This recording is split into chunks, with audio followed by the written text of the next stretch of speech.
Hanggang ngayon ba ay hindi ka pa din marunong magluto ng pansit bihon? Pwes, ngayong araw ay bibigyan ko kayo ng tips and technique kung papaano kayo makakagawa ng pangmalakasan at pwedeng ipambenta na pansit bihon.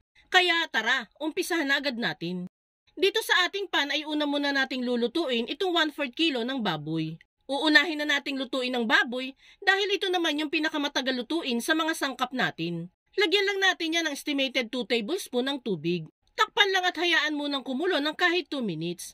After ng 2 minutes ay buksan at saka haluin.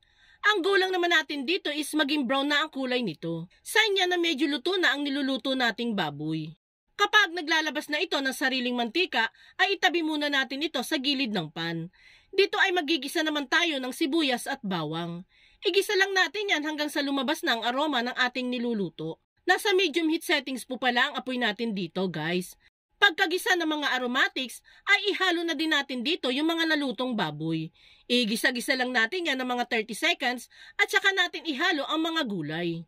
Unahin na natin ditong ilagay itong mga carrots na hiniwa natin ng pastrips. Lutuin lang natin yan ng mga 30 seconds at saka natin isunod dyan ang hiniwa-hiwang Baguio beans. Igigisa-gisa lang ulit natin yan ng mga 30 seconds at saka tayo maglalagay ng mga pampalasa.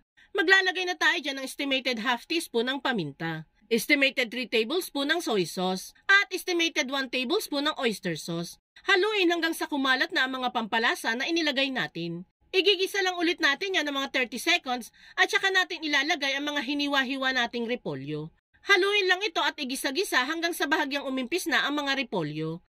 After niyan ay pwede na natin itong takpan at hayaang maluto ng kahit 2 minutes lang. Makikita ninyo na unti-unti nang naluluto ang mga gulay dito. Pero hindi na natin yan paabutin sa pagiging fully cooked. Yung medyo half cooked po ang kailangan natin dito dahil ihahalo pa naman natin yan sa pansit mamaya. Yung ganitong luto po ay pwede na. Maaari na po natin yang hanguin at iset aside. Dito sa same pan na pinaglutuan natin ay maglalagay tayo ng 2 liters ng tubig. Dito madalas nagkakaproblema yung ibang nagluluto ng pansit bihon. Minsan napaparami yung lagay nila, minsan naman kulang pa. Kaya para po tansyado nyo na ang tubig na ilalagay, ay ganito lang po ang ratio ng tubig.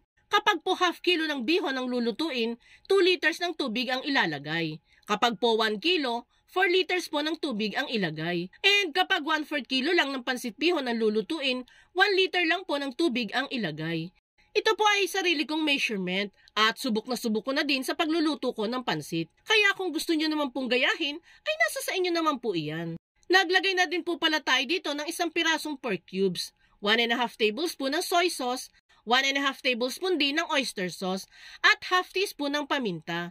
Takpan lang yan at iset ang apoy sa high heat para madali itong kumulo. And once kumulo na, ay ilagay na natin ang apoy sa medium heat. At this point ay ilalagay na natin ang half kilo ng pansit bihon. Tulad ng sabi ko kanina, half kilo po itong gamit nating bihon, kaya 2 liters po ng tubig ang ilalagay natin dyan. Kapag bahagyan ng lumambot ang bihon, ay pilas-pilasin lang ang mga strands nito para mas madali itong maluto. Salamat po at nakaabot ka sa part ng video nating ito. Kung sakali pong magugustuhan mo itong pansit bihon recipe natin, pwede po bang pusuan mo naman ang video natin? At mag-iwan ka na din po ng comment na, pansit bihon is the best. Maraming salamat po. Makikita nyo dito na unti-unti nang sinisip-sip ng bihon yung tubig natin dito. Kaya bago pa ito matuyuan ng tubig, ay ilalagay na natin dyan yung mga niluto nating gulay kanina. Mga 3/4 portion lang po ng gulay ang ilalagay natin dito.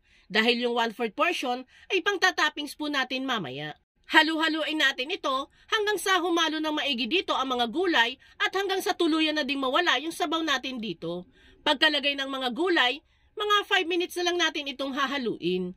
Kasabay ng paghahalo ay panghuli na nating ilalagay dito ang hiniwa-hiwang kinchay. Isa ito sa nagpapabango sa ating pansit bihon.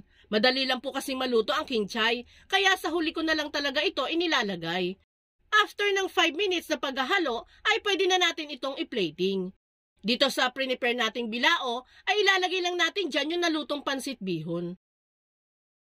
Lagay na din po natin sa ibabaw yung 1/4 portion ng gulay na inireserba natin kanina. And last na ilalagay natin dito ay ang mga hiniwang kalamansi. And there you have it, guys. Ready to serve na itong pangmalakasan at pwedeng ipambenta na pansit bihon natin. Salamat lagi sa panonood. Bye!